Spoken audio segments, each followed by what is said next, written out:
Hello everyone, and welcome to our March members meeting of the Green Party Trade Union Group. It's great to have so many of you here. I'm Matthew, I'm the chair of the group, and I'm just going to say a couple of things before I pass over to our two speakers for today. So the first of those is that this meeting will involve a talk from our two esteemed guests, Finlay and Tahir. Then that will be followed by our standard members meeting with the sort of business side of things. You should have found in the email inviting you to this event the agenda for the business meeting, a link to that anyway, but I'm also going to put that in the Zoom chat now. And so that'll have the order of business for the meeting as a whole. So I'm just sending that through. We'll be getting onto that after the two speakers. Please do feel free to stay for that, but also if you cannot or do not want to, no pressure. Feel free to head off and do something else as well. As I was just saying to Finlay and Tahir and Pete before we let all of you in, well, it's always an important time to be discussing, the role that aviation, or the role that the aviation has to play in a just transition. But this past week of news, I think, has really sort of like heightened that and really sort of emphasised how important it is for us to be having discussions like these. With the news that the government's consulting on cuts to the air passenger duty for domestic flights. With strike action being taken at Heathrow as well, where workers are being fired and rehired and sort of taking action against that. It's never been more important and more timely to be discussing the role that workers have to play in ensuring a just transition for carbon-intensive industries. And so it's really great to have Finlay Asher and Tahir Latif with us. Finlay has worked in the aviation industry before and is a campaigner with Green Sky Thinking and Safe Landing, I believe. And Tahir is a trade unionist and has been chair of the PCS union's aviation workers group. And so we couldn't have two better speakers to come and speak to us today. So I won't say any more, and I'm going to pass over to Finlay for your presentation. Cool, thank you. I'm just checking it. If everyone put their mic on mute, I think I was just hearing some back from someone. But yeah, awesome. But yeah, actually, yeah, just before I start, I just out of interest, because I don't know where all of you guys work, is there anyone here that works in the aviation industry? Or are you all just sort of interested in the industry from outside? Just so I kind of know where to pitch. Anyone? Hang on. Hello, can you hear me? Well, I had a 20-year career with Delta Airlines in the operations center here in London, ground-based and all that, but so finished with 92 to 2010. Then they merged operations with Air France. They did Europe, Delta did America. I was on the wrong continent, redundancy. But that's roughly 20 years for me. Okay, cool. So I will. That's interesting. It's good to know. Just so that I don't use too many aerospace terms without explaining them first, basically. Yeah. So yeah. I'll make a start. So I'm going to present on sustainable aviation. As saying, I'm Finlay Asher. I'm in a group called Safe Landing, which is specifically targeted at workers in the aviation industry that are concerned about the climate and ecological emergency. And are concerned about the trajectory of the industry and what's happening at the moment. So I'll just talk you through, start off with a bit of a background to myself. So I'm a mechanical aerospace engineer. At the moment, I'm involved with two groups, Safe Landing, this group for aviation workers, and I also have a social media channel called Green Sky Thinking that explores this topic of sustainable aviation. I spent 7 years working at Rolls-Royce in the UK. They design civil aircraft engines. They're the second biggest aircraft manufacturer in the world. And I primarily worked on future aircraft engine concepts for the 2030s, the next 20 years. So yeah, just a bit of my background. I went to university to study mechanical engineering. I've always been very passionate about environmentalism, saw climate change as one of the biggest issues of our generation, and wanted to get involved with practical solutions that are tangible and make a difference. So I kind of envisaged myself like working on wind turbines, right? That was my thought. Now, I got an internship at this company called Artemis Intelligent Power when I was in Edinburgh. That's me there. And they designed this like novel hydraulic gearbox system for wind turbines. But then after I graduated, well, actually my second internship was then with Rolls-Royce. And that's where I went after I graduated. Kind of just, that's what happened. They were one of the first people to respond to me, gave me an interview and gave me a job offer. So I found myself there, and that's me there. So this is one of the first engine tests of the Rolls-Royce composite fan blade system, and I worked on the development engine testing for that.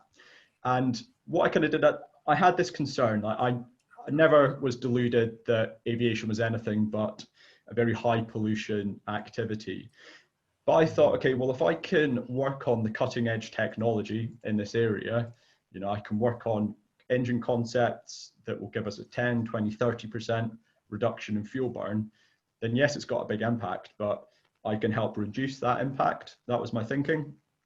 So throughout the rest of my sort of 7-year career, I worked on a lot of these future concepts. So in the future projects department, working with Airbus and Boeing, the two largest airframe manufacturers, on some concepts that will emerge over the late 2020s into the 2030s, maybe even 2040s. So for example, the Ultrafan, it's this geared turbofan system that Rolls-Royce are still working on, probably won't be certified for another 8, 9, 10 years. And then further ahead than that, this variable pitch fan system where the fan blades at the front of the engine change geometry to optimize for different stages of the flight. But as I was doing this, I think I gradually became more and more disillusioned about the climate impact of flying. And when I was working on this future technology, something that was very clear was that it takes 15 years to develop an engine. Sorry, Erwin, could you just put yourself on mute? Me, yes. Yeah, Okay, sorry, thanks. So 15 years, right? You've got 2.5 years of design, 2.5 years rig testing, probably 5 years demonstrator engine, 5 years certification testing. And that gives you 15 years, almost minimum, to get a new engine into service. And that's actually probably as fast as you can do it, even if it's not much of a change with the engine. So some of the more radical concepts will take longer than 15 years. So the climate and ecological emergency is a this decade issue, right? Like we will have almost failed by 2030 if we haven't done stuff in time. So what's holding us back? How come the department I was working in was a relatively small department and there wasn't much urgency on developing these technologies? Well, basically it all comes down to the way that the public perceive climate change. And you know, it really wasn't on the agenda much, was it, if you go back 5, 10 years. But obviously in April 2019, there was the Extinction Rebellion protests, and suddenly this was in all of the newspapers, politicians were talking about it, and we start to see the narrative change. And what you saw is, in terms of the aviation industry, in the middle of 2019 at the Paris Air Show, you had every aerospace manufacturer, the big ones, Airbus, Boeing, Dassault, GE, Rolls-Royce, Safran, and United Technologies, they came together and they released this joint statement. Bear in mind, these are all competitors, the leading technology officers in their business. And they released this joint statement with this sustainability strategy, basically saying, we know what we're doing, we've got a strategy, you can trust us, you don't need to regulate us. Now I looked at this and I looked through all of the elements to it, and it concerned me a lot, and I disagreed with a lot of it. So I formed an employee sustainability group This is a group, I think it had more than 50 people. And I gave regular talks. I got other employees to give talks, looking at some of these topics in detail, doing deep dives, trying to inform each other, and then ultimately come up with recommendations where we said, is this realistic or is it not? And do we need to challenge the corporate team, the leadership team on this? And this was, it was very fruitful. But yeah, eventually I kind of felt like, you know what, I'm having so much of this debate internally and I can't speak my mind externally about this stuff. So I decided to quit my job middle of last year. That's me with the statue of Henry Royce on my final day. And I've moved back to Scotland at the moment, where we've got the Scottish elections coming up in about a month's time. We've got COP26 at Glasgow at the end of this year. So it just felt like, you know what, I just need to spend the next year campaigning hard on this and educating people about particularly aviation and what we actually need to do, which is very different from what the industry's saying. So I've founded this channel that's called Green Sky Thinking. It's a YouTube channel, but I'm also on Instagram, Facebook, LinkedIn, Twitter, and I post videos exploring some of the stuff I'm going to go through very quickly today in detail, but trying to make it accessible, sort of 3-4 minute videos on some of this stuff. So what I look at, and also, sorry, Safe Landing is this other group I founded, and it's specifically for environmentally conscious aviation workers in this entire, in everything that the aviation industry touches. So you've got aircraft, engine, designers, manufacturers, you've got pilots, you've got flight crew, you've got people that work in the factories and the overhaul bases, manufacturing, the ground crew in the airports and other airport staff, and ultimately the tourism industry as well, our key stakeholders on all of this as well. So this is something that's just getting started. We do have a basic website that is just being improved, and you can also email us at info@safelanding.org. So please, I will share this pack with you afterwards. If you know anybody in the industry that would be interested, please send them this pack or send them my contact details. So yeah, so ultimately, it's for environmentally conscious people to some extent, but ultimately this all comes down to jobs, right? If the industry is not prepared for future market conditions, then the business models aren't correct, and that isn't going to lead to long-term sustainable employment. So this is all about really putting workers first, putting employment first, and talking about how do we ensure jobs for these people over the next 20, 30 years? And we need to be realistic. We need to not kid ourselves and mislead ourselves and others about what's required. So let's just take a quick look through the sustainable aviation as presented by the industry. So I say the industry has what I call a sustainability playbook that they use to justify future growth and future exponential growth. Yeah, they want to double air traffic in the next 15 years. They want to quadruple it by 2050. It's a huge amount of growth that they're currently justifying, and they're saying this is sustainable.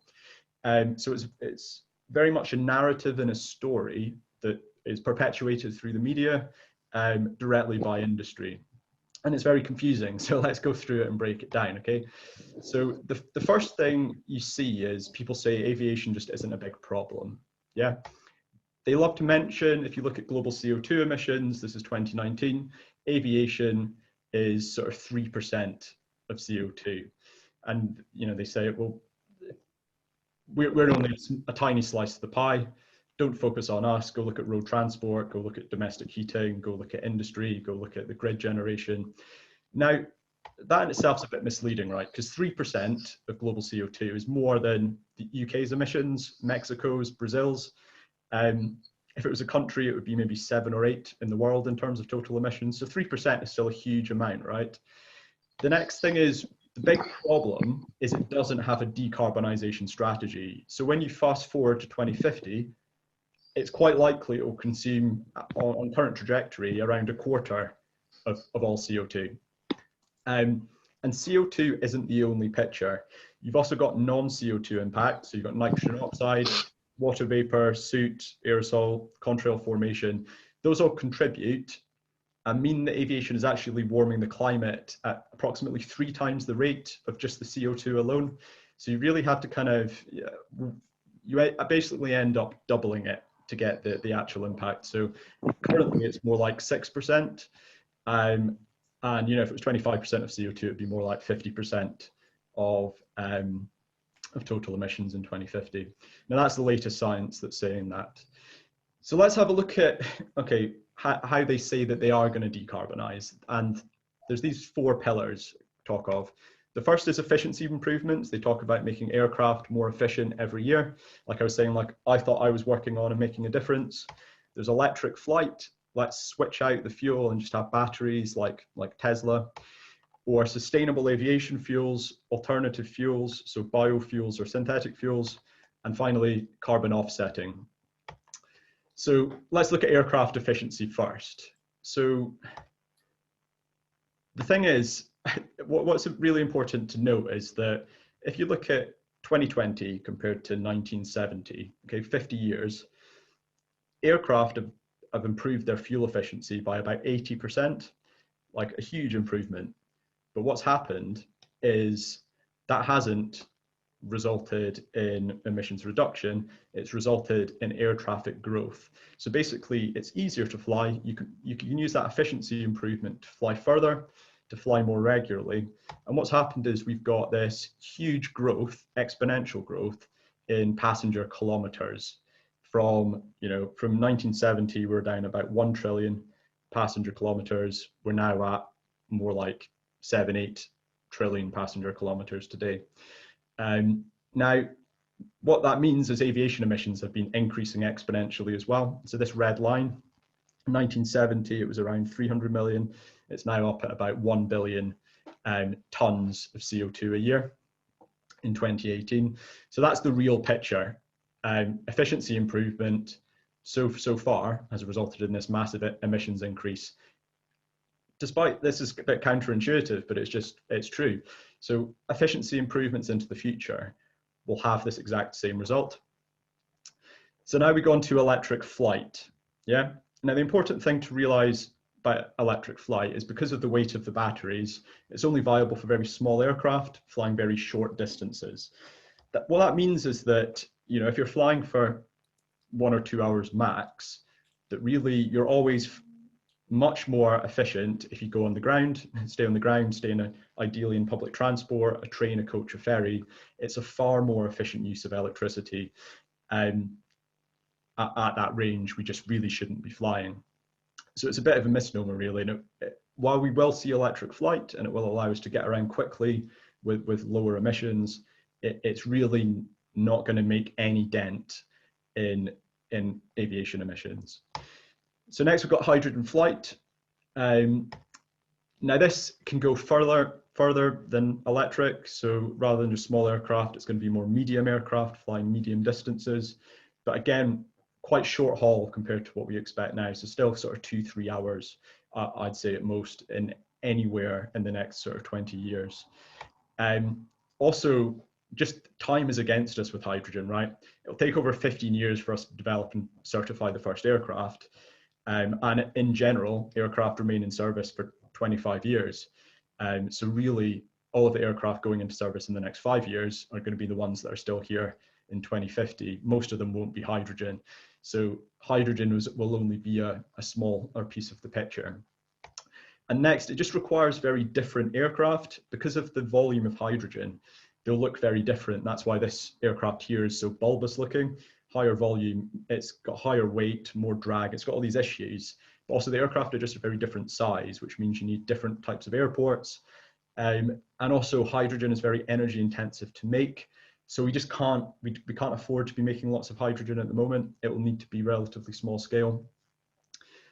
Okay, so the next is, so we say, okay, hydrogen doesn't work either. How about we keep on using the current aircraft we've already got, because that's all we're going to have, and we switch the fuels. So we use an alternative jet fuel identical to fossil fuel. So if you just think about how oil is sourced at the moment, you get fossil fuels from underground, they go to a refinery, and that's processed for power plants, for aviation, or for cars. Now, you can get oil from other places. You can get it from biofuels by growing crops, biomass, or you can get water, turn that to hydrogen, and you can suck CO2 from the air industrially. And if you power that process using renewable energy, you can get synthetic fuel that's sort of electricity to oil, basically, electricity in, oil out. And if you burn that, all you're doing is taking carbon that's already in the atmosphere and you're cycling it round, so the theory goes, rather than extracting carbon that's sequestered underground and adding to the atmosphere. Now, let's just take a quick look at biofuels first. So biofuels, you can derive those from municipal waste, so waste that's collected from your black bin. You can't scale that though, because there's not enough waste. Agricultural waste, again, there's not enough of that waste. And really, if there is agricultural waste, you should be returning it to the soil, composting to maintain carbon in the soil, rather than degrade the soil by removing it all for jet fuel. Now, you can also do agricultural crops, but we just can't scale these sustainably because of the pressure it would put on global land and water resource. So just my summary on this is, don't make David Attenborough cry. Let's rule out biofuels. Now, this is not what the industry is doing at the moment. They're pinning their hopes on biofuels, but we really need to push back on that. So, okay, so there's not enough land in the world and water to make biofuels from crops. How about synthetic fuel, this electricity to oil? Now, I did some calculations, just looking at the UK aviation fuel use in 2018. It's about 12 million tons of fuel. If you want to produce that synthetically, calculate you need, this is very optimistic, 250 terawatt hours of electricity. Doesn't really mean much to me, probably doesn't mean much to you, but if you have a look at UK grid generation, it was 330 terawatt hours in 2018. So we'd need the majority of it running all year to make this fuel. That's 2/3 of total grid generation, best case. But our renewable energy generation in 2018 was 110 terawatt hours. So we need more than twice the total renewable generation all year to just sustain aviation as it is right now with no expansion. Bear in mind, they want to expand by 60–70% to 2050. So that just shows you how crazy it would be to make that quantity of synthetic kerosene. Now, finally, I realize I'm running a bit over, by the way. I won't take too much longer. Carbon offsetting is the final thing. Now, that's basically saying I'm going to keep on emitting, but I'll pay somebody else on the promise that they emit less. Now, basically, there's this scheme called the Carbon Offsetting and Reduction Scheme for International Aviation, or CORSIA.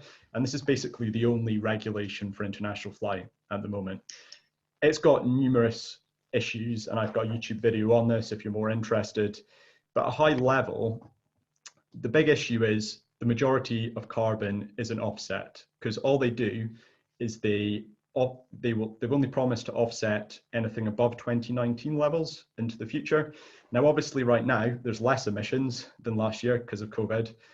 As we go up, we'll only offset stuff above 2019. You've got this huge amount below that they just won't need to pay for. So that's the first issue. The next issue is when you do offset a ton of CO2, it's super cheap. It's likely it will cost way below $10 to offset a ton of CO2. This is taken from my video, by the way. At the moment, industrial capture of CO2 costs more like $1,000. And best case, as that technology is improved, will probably come down to somewhere between $200 and $500. So way more expensive, the real cost, than the CORSIA scheme, which again doesn't apply to most emissions. Finally, it doesn't account for the non-CO2 emissions, so the contrails, which cause 2/3 of aviation's total impact, not accounted for at all in the CORSIA scheme. So the existing regulations at the moment are just not appropriate. So what could happen in the future? Well, the question is current air traffic growth sustainable? And I'd say no, not at all, not based on this strategy. So if not, what can be done to make it so? Well, I'd say emissions pricing. We need to fundamentally make aviation fuel more expensive, so it costs more to emit, and so we do less. and this is going to change the way we fly. What it would do is, it's kind of like the thing that's required to make everything else work. It will slow air traffic growth, which is what we need. It will drive pace on all of the supporting pillars I've talked to you about already. And it will accelerate this kind of new and exciting era in aviation that, as people that work in the industry, we should be super passionate and willing to embrace.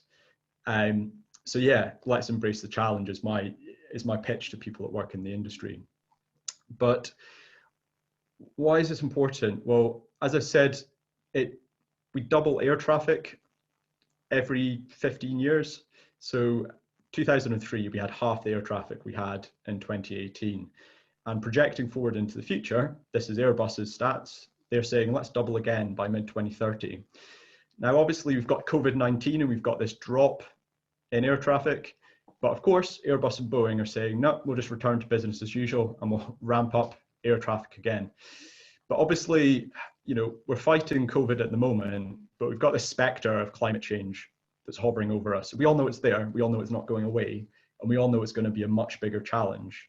So what could happen? Well, you know, it's very likely that at some point later this decade, we will have to take, if we're not taking action now, we'll have to take serious action, and there'll be another, you know, if not far bigger crash to the industry, with resulting in lots of job loss, you know, if we haven't prepared for it.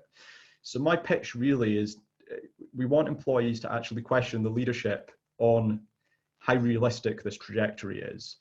You know, if we actually said, you know what, we need a more sensible, more steady, if we are going to grow, it needs to be a lot slower than we are now. And we need to invest in some of the hydrogen stuff that's very different, not the business as usual stuff. Even synthetic fuels, it's just going to cost a lot more. Let's plan for that rather than put our heads in the sand.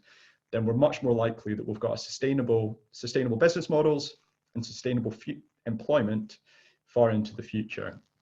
So yeah, that's the end of my pack. Okay, I won't really cover this. This is some of the subtleties of that. But yeah, so that's the end of my pack. And I've got links to my Green Sky Thinking channel. I'll send this pack to the Green New Deal guys, Green Party guys, and you can basically get in touch if you've got any other questions on that, and happy to answer more questions once Tahir's just talked a little bit about the just transition. So Tahir, shall I pass to you if I yeah, sure thing.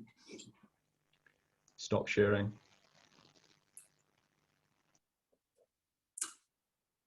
Okay, so I don't have any slides. I'm a trade unionist and also by qualification a social scientist. So I'm completely non-technical in that respect. And I'm too embarrassed to show you pictures of myself when I was younger.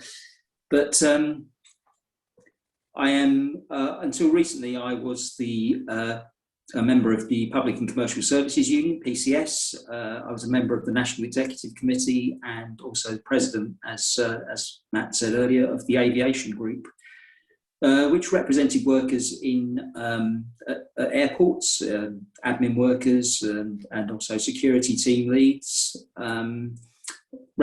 represented workers in air traffic management, air traffic assistants, and some of the scientists, and again admin and executive staff, and also at the regulator, the Civil Aviation Authority. So essentially, as president of the Aviation Group, I was dealing with the conundrum of how to defend the jobs of our members in the future, while also putting case for climate change and trying to square that circle. It's no easy task.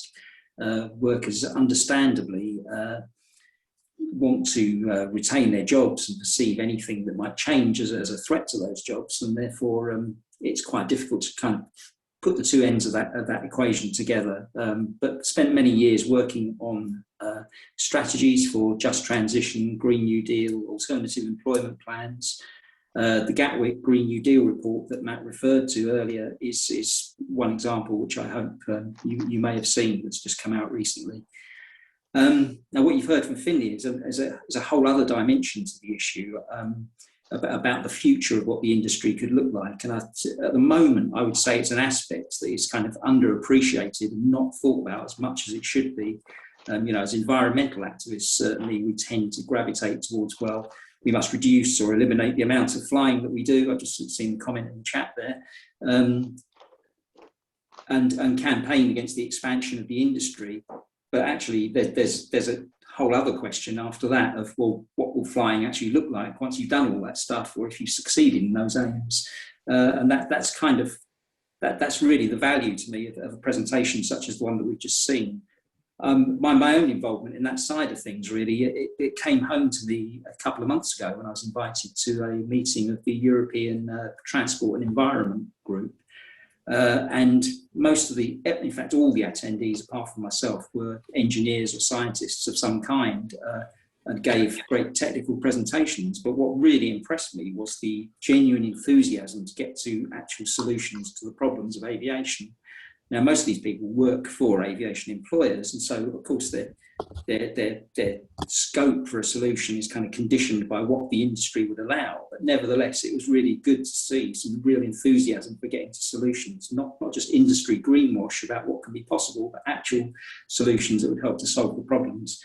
Well, I suppose, I shouldn't really be surprised about that, because for several years I've made the point that in where I used to work for NATS, there were lots of good people working on the problem of reducing track mileage, trying to design flight paths in order to minimise the amount of fuel burned in the airspace. And okay, the scope for doing that is kind of a tiny. I mean, if aviation emissions are a tiny slice of the overall pie, reducing those track miles is a tiny slice of a tiny slice in a sense. But nevertheless, the work that was done there, genuine, earnest efforts to try and reduce the climate footprint of the industry. And then we go on to Finlay's presentation, where really that goes beyond those issues into quite a comprehensive and cohesive vision of what a future aviation industry should look like. It's extremely important, because regardless of how you feel about flying, whether you think, well, we just shouldn't be doing any flying at all, or we need to reduce it by half, or whatever it isn't going to disappear altogether. Flying will go on, and not without some reason. After all, there are benefits to flying, to going to other places and experiencing other cultures. You may have family members in other parts of the world. So, it's not, I think zero flying is not really an option in that sense, but it does need to be different from what we have. Despite the advent of low-cost airlines, it's quite an elitist venture. I mean, just look at the last year since the COVID pandemic, whereas the bottom has fallen out of commercial aircraft. In fact, private jets have only fallen by, I think, something like 5% from what they were the previous year. Yeah, I mean, at one point last year, they were back at like 100% in August, and right now it's down by about 10%, whereas aviation is down to by 80% kind of thing. So, yeah. No, absolutely. I mean, really, what Finlay's talked about in terms of the different types of fuel and the aircraft and all the associated changes that need to be taken on board to realise a future vision of aviation. It should be a wake-up call to the industry, really. You can't go back to business as usual, and it's certainly not a charter, the kind of like-for-like replacement of exactly what we have at the moment. The impact of utilising new technology is actually transformative of what it will look like. Now, there's two issues really that I want to dwell on, and I will be brief about it because I recognise we've taken a fair chunk of the meeting. But the first is to emphasise that the climate struggle in aviation as it currently exists, that must continue. The struggle for reduction in the amount of flying, campaigns against new runways, for a just transition for workers. We need to do all those things. But as I said, if those fights were won, there would still be the remaining question of what would flying look like in the future? What would we actually look like, and how would we do it? Based on the principles that we've just seen. So we should say that the scenarios, the future scenarios that Finlay described, even to me, I would say that they are not instead of our current struggles. They're as well as our current struggles. We have the campaigns that we're undertaking at the moment, and then we also need to think about what will the future actually look like. So it's the next step on. It's a clear step towards the future. the second point that I wanted to emphasise is the value of this work to the aviation workforce. I think that's the point Finlay was really making there. Getting those workers on side where they weren't before. Now, just this week, I mean, Matt, you said that it was quite a propitious week to have this meeting, but just this week we saw the issue of a joint statement by the aviation industry and the trade unions within it about the help that is needed for the industry to get back to normal. It's largely a plea for lots of government money so that the industry can survive until it returns to the levels that it was at before, with a few green comments thrown in as well. Now, I understand that from a trade union perspective, they may feel desperate that many have already lost their jobs and many more may do so in the years leading up to the perceived return of those traffic levels. But the statement, if you go and read it, go to the TUC website, put in aviation response, it should be there. It offers little hope for workers, really, I think. Instead of demanding better, I can't see it as anything other than capitulation to the employer's requirements. And many of the demands actually sound like they will lead to more automation and job loss in the future. And I feel quite sad that unions feel compelled to align with that because they feel there's nothing else for them in the industry. Two other points we should consider. One is that workers in aviation, many of them work in aviation because they love flying or working in the industry. They're interested and they don't want to move out of that sector. Yes, if the alternative is no job at all, that's a different matter. But otherwise, they want to be in the sector. And that's not just pilots, it's also air traffic controllers, engineers and other experts. And the second point is that workforce has specific skills, highly skilled workforce, and if we rebuild aviation in a different, a more benign form in the future, we're going to need to call upon those skills in order to do it. So there are good reasons for wanting to retain a workforce in aviation and not disperse it to other sectors. Albeit, if the alternative, of course, is no job, then things like Green New Deals about alternative employment is perfectly valid. But I think the basic idea is that the need for a skilled workforce to bring about the future aviation sector that has the potential to win over workers, including those who are reluctant to embrace just transition and Green New Deal type proposals. Now, if you put those 2 points together, adding this future vision to the current climate struggle and emphasising the need for a skilled workforce to make it happen, you can see there's a pathway there to a mass movement that embraces all the component parts of the transformation we need in our society, not just the social and political aspects, but also the technical one. For me personally, I think that's quite an exciting prospect. So I think that's just about all I've got to say, Matt, and thank you for your time. Thank you for inviting me. Thanks so much to both Finlay and Tahir. I think we've got time for some questions, and I think that'd be really valuable because I could see there's been a lot of reaction to what you've been saying in the chat already, and we can't miss an opportunity like this. So do get your questions ready, and if you have any, use the raise hand function on Zoom, which you should be able to use, I believe. But otherwise, feel free to put questions in the chat and I'll open up to you. But before we do that, I just want to use my prerogative as the chair to sort of get one of mine in. And so I want to ask Tahir, you mentioned a bit about sort of the I suppose the other unions in particular in aviation, because a lot of the other unions don't take positions that PCS takes. They don't see things the same way that PCS takes. So I was wondering if you could tell us a bit more about what it was like speaking to and organising like your colleagues, fellow staff in aviation, particularly during a time when things weren't looking up and people, I think, were really worried and still are about their livelihoods and might not be so open to transformative demands. What was that like, and how did you sort of address that? Should I answer that one, or do you want to do a few at a time? Actually, yeah, so a good plan. You should be running this. I'm just looking in the chat. Does anyone have a question that they want to raise? Feel free to wave a hand as well. I can see Paul Philo has a hand up. Do you want to unmute, Paul? Yes, very, very good presentation. Very interesting, and I've learned a lot in a very short time.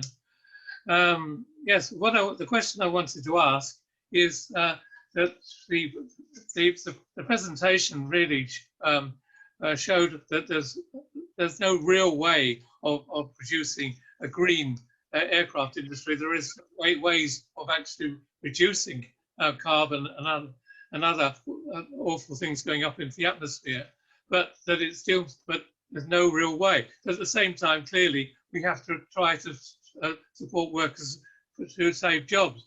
I think in the Green Party, we have a real problem there. I mean, I think our leadership, when we heard of all these great mass loss of jobs at Gatwick, was saying, yes, we support workers in saving their jobs, but at the same time, we're in the long term, for trying to reduce or eliminate this industry. So we're in a dilemma, and I feel that very much myself personally. You know, I want to support workers, and I feel that there's going to be jobs. There are a lot of jobs been lost to Gatwick, and we need to somehow do something about them. Some of those are going to have to be replaced. Some of them are not going to be brought back at Gatwick. Some of them have to be replaced in Brighton and Crawley and around. And that's obviously the need for our council here in Brighton to consider this. We are thinking about that, I know.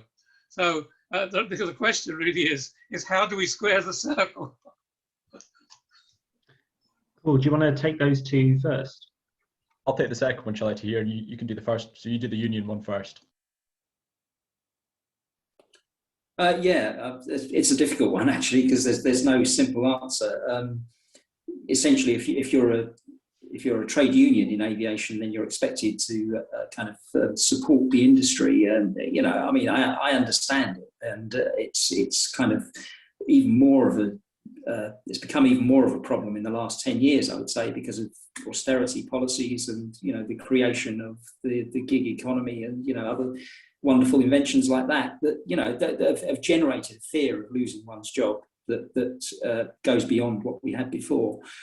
So clinging on to the jobs that we have, you know, becomes that much more important. It's magnified. So I do get why other unions take that position, but I think there is a point in it that Finlay alluded to in his presentation, namely that it's short-term thinking. In the long term, you need to think about something else, because that's not really the path to long-term job security.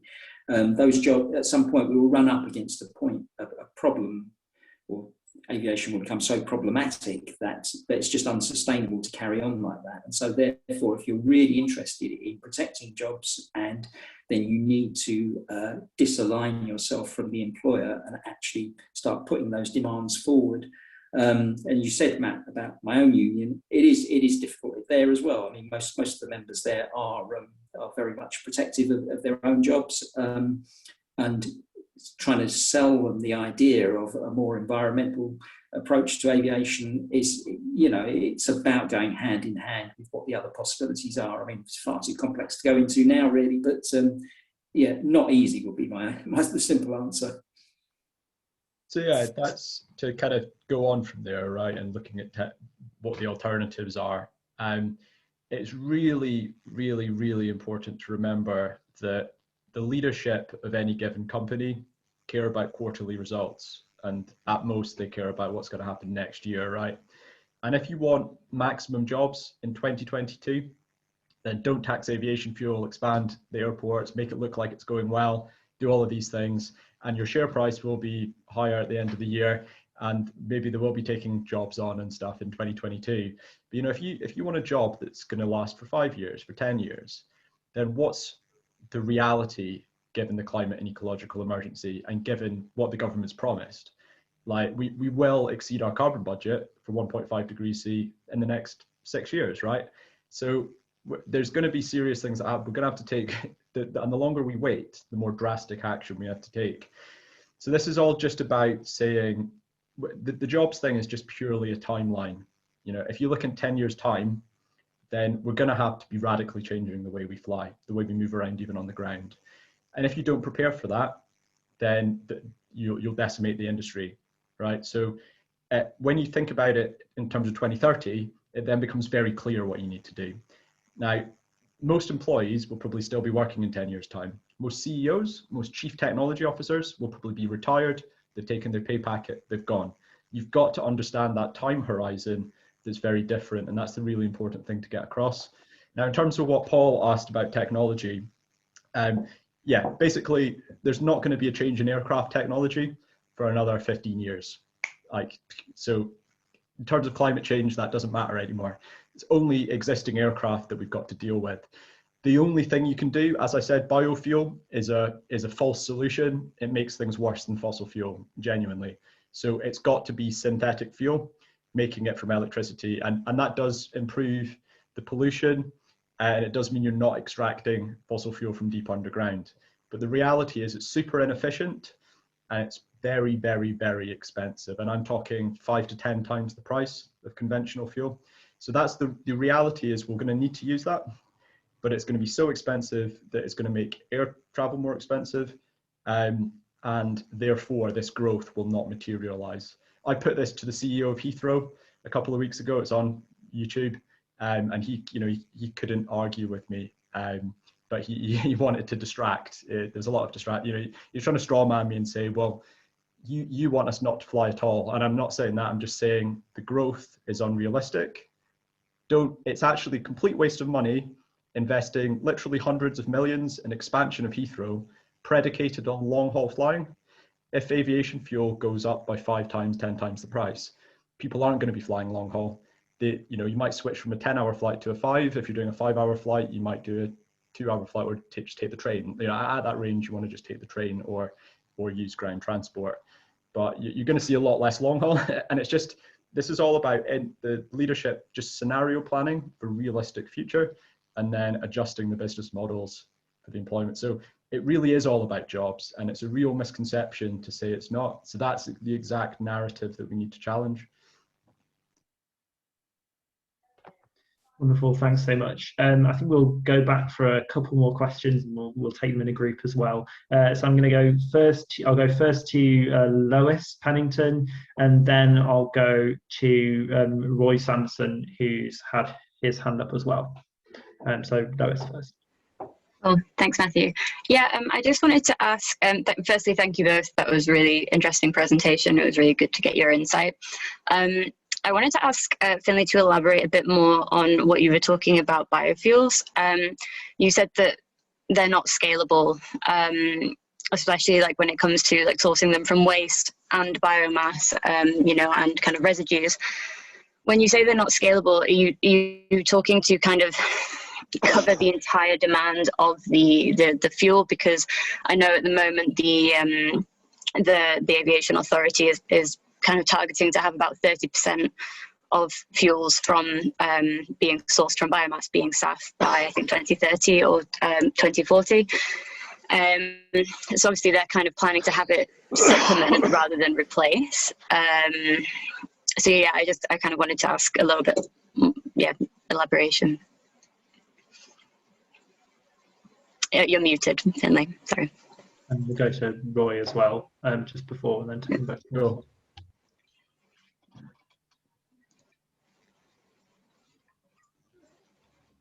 Yeah, I thought that was really interesting, actually, and it's still. I mean, as Greens, we need to confront the inevitability of the problem with the existing plans.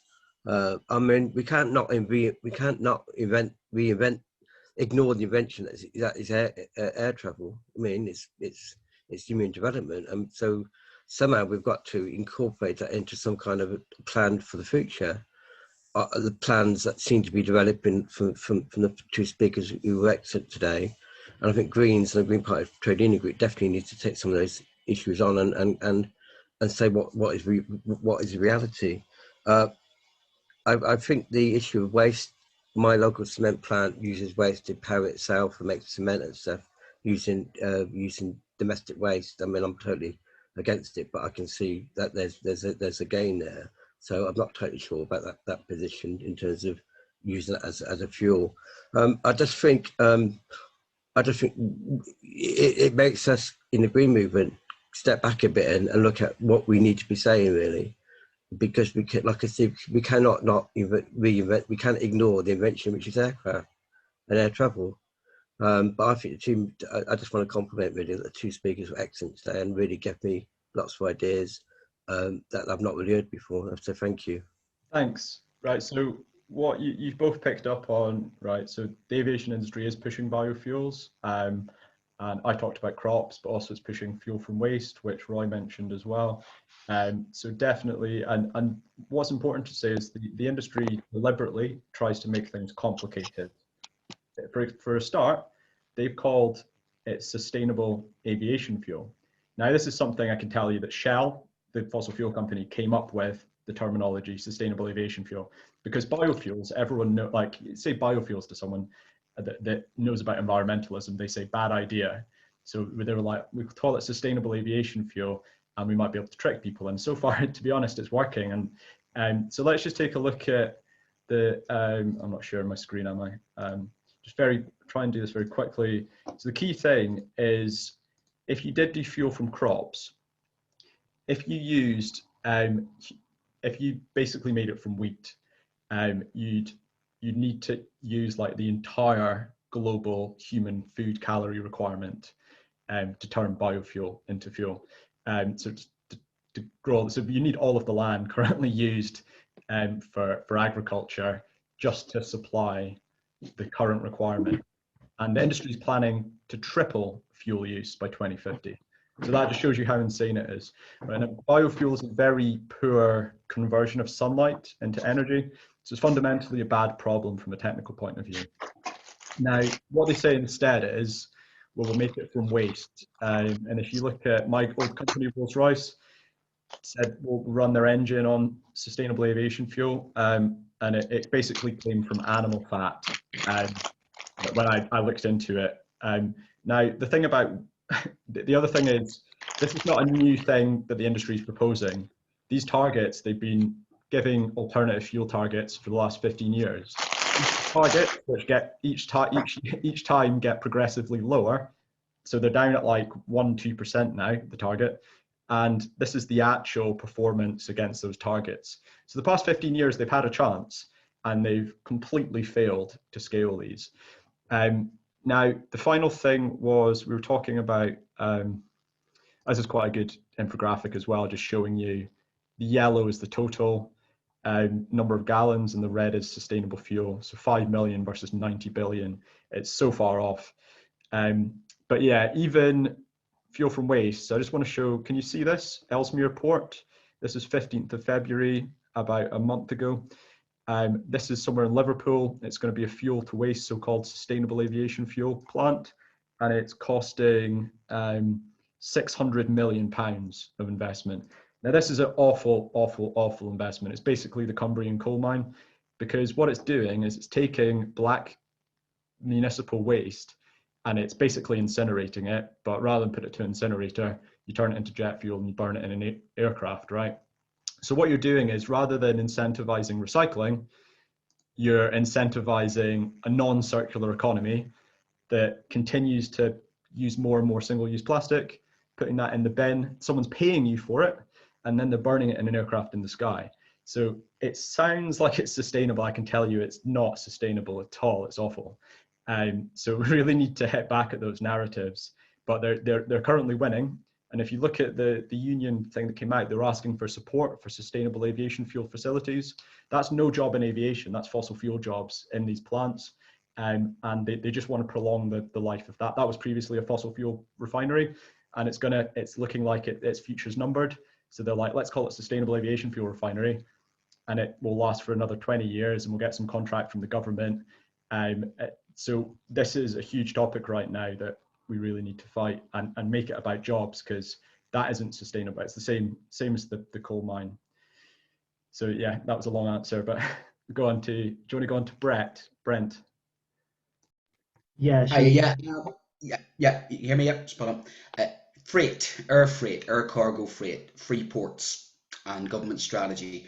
So yes, we need to decrease passenger numbers, but judging from what's coming, this government wants to turn this country into one giant warehouse, basically. I just noticed that even anecdotally, an increase in air traffic going in and out of Castle Donington, warehouses going up. Even the Beluga Airbus, I've spotted that in the sky, the one that looks like a whale, which is hilarious. It looks like something from a 1980s cartoon. But judging from all the facts, we're going to have an air cargo freight explosion. So even if we cut passenger numbers, we're going to see that. Now, from that point of view, my second concern about that is I know individuals who work down for a major delivery company who've lost their jobs at a major train maker in the Derby region, and they ain't happy about the conditions and pay and the zero gig economy down in those warehouses. And they're already hinting to me that there's automations coming. So again, we're going to have freight coming in. We're going to have, with the Amazon type of guys, you know, with the e-economy, we're seeing a growth in global freight. So attacking passenger numbers for me is only half the problem, especially when you've got government on the one hand saying green stuff, and then the other hand building 8 free ports, trying to expand Heathrow, trying to expand cargo in and out of the country. And what is the cargo coming in and out for? Because that's the thing with these trade deals. I have to worry that they're just going to use us as a sort of a location where you put stuff on and then you transport it somewhere else. And Yep. we have cargo that you gain from freeing up potentially on HS2, which I don't buy into. I would think that your Peel Ports guys would be saying, right, let's use those cargo lines that are freed up from HS2 and we'll own them. And all those gains will be lost. So I think we really do need to look at cargo freight, carbon miles, the miles coming in. Absolutely. And what's coming into the country. Actually, we're not exporting a huge amount. We haven't got a huge manufacturing base any longer. So why do we need free ports when we're not exporting? So what's the purpose of these free ports for massive imports? But if the goods going to stay here or be transferred somewhere else? So reading between the lines of the government's economic strategy, I have to worry it's almost like a T-tip thing going on where we could just be, you know, just a giant warehouse in the middle of the Atlantic Ocean if we're not careful. Yeah, no, I understand the question. I can answer that one. Is Julian, if you answered, have you asked? Yeah. Thank you. I didn't want to lose track of the last part of Tahir's presentation, because I think you were offering a bit of a shape to a way to address this in terms of campaigning and using and making the most of the skills that people have. But if I'm honest with you, I didn't get it all down, and I think, and I just be really keen to hear you develop that a little bit more, but also perhaps tell us what you think, you know, what are the key demands that you know, is there a way, is there if we're looking at the, you know, the for example, the National Infrastructure Bank and all that, is there something that ought to be invested in which is actually a green alternative set of jobs for these people, and they're you know, quite rightly, you know, proud of the skills they have? Is there somewhere where we can be saying this is what you need to invest in order to give these people meaningful work which is going to benefit the rest of us? Do you want to go first, Tahir? You answer that question, because I've been talking. Sure, yeah. If you come back on Brent's afterwards.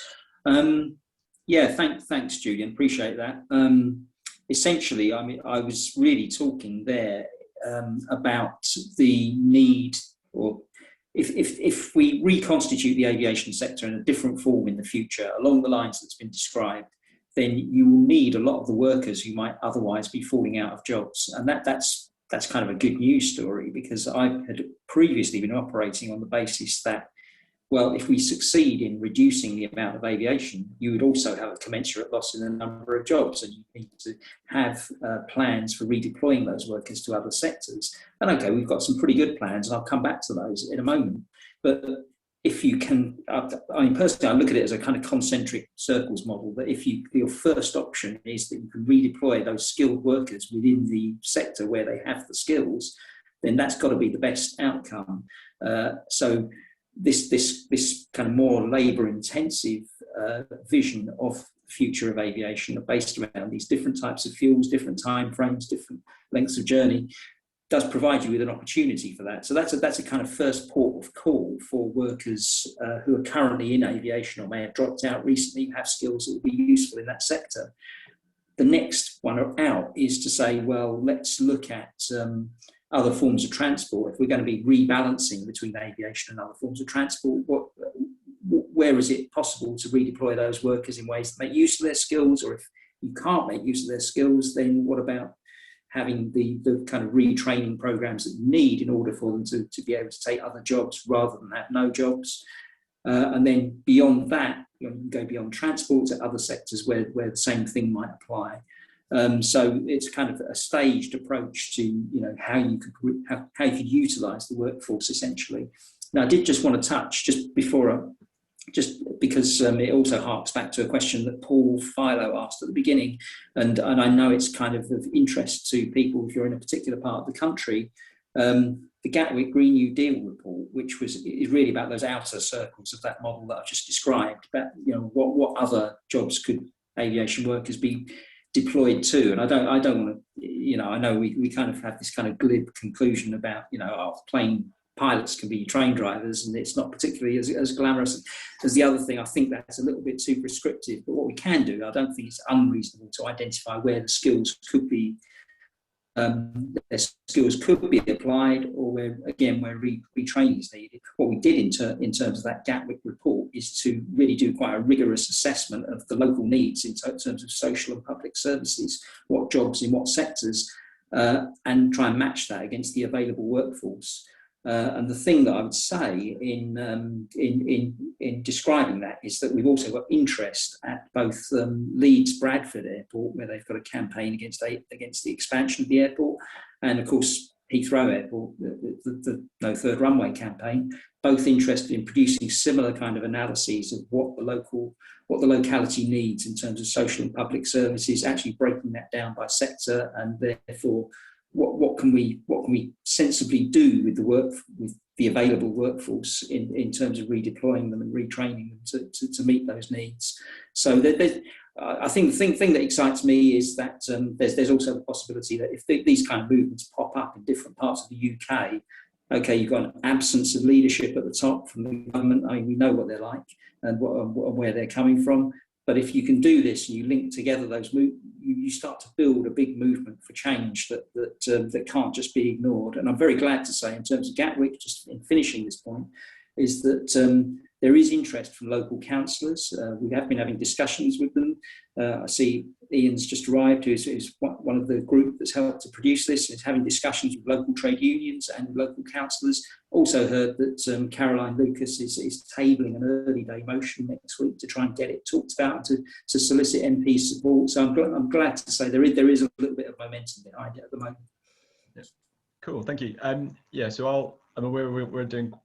I struggle to do concise answers, so I'll try and be as concise as possible to Brent, wasn't it? So yes, this problem, right? Everything you've said about, so basically cargo is obviously just as important as passengers. You're moving weight around, whether it's people or cargo, it's going to burn emissions. So absolutely. So this is why the important thing to do is to increase fuel tax, and to probably also, it should be, if you think about it from an environmental point of view, fuel tax on aircraft should be higher than cars, because it's higher income people that are doing it, and because it's more damaging because it's in the higher atmosphere. You've got these other global warming effects that have this multiplier.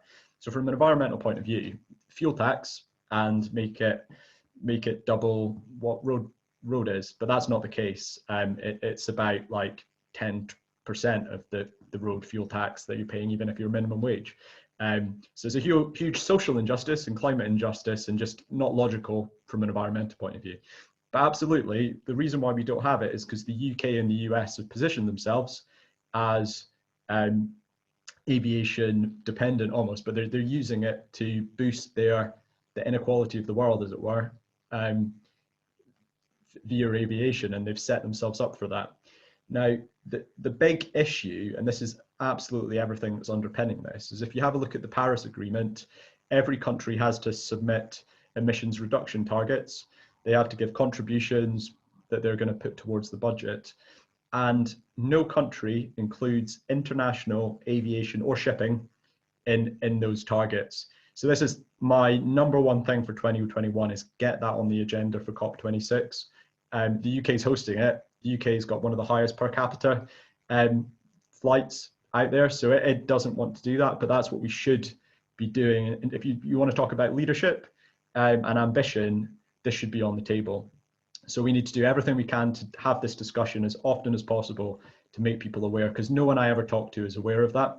Now, if you had it in the reduction targets, the UK's emissions would pop up by 10, 15%, because that's basically what the contribution is. So we look like we're doing a lot worse than we are. and then we'd have to take action. How would we take action? Well, emissions pricing and fuel taxation, right? And then that's going to hit cargo and passengers. So that's it. That's the answer, basically. But the industry is not planning for any regulations like that. And that's why they're expecting they can expand. So this is why I'm saying they're in for a real shock, because it's going to have to happen. There's only two ways you can attack this problem. One, make it illegal, or two, make it more expensive.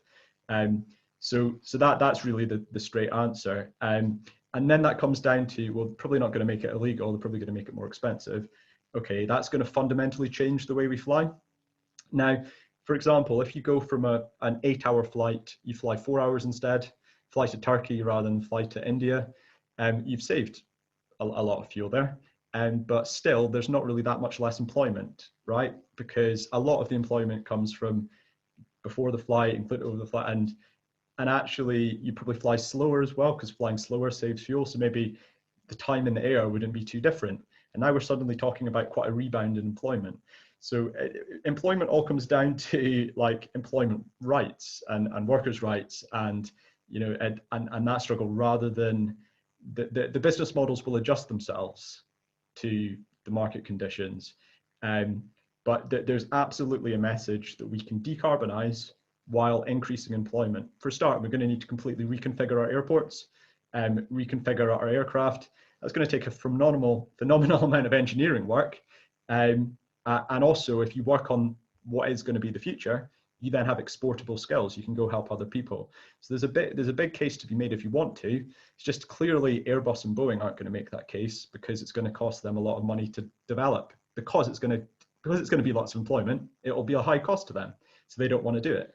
And this is this dynamic between workers and CEOs, right? So hopefully that answers the question.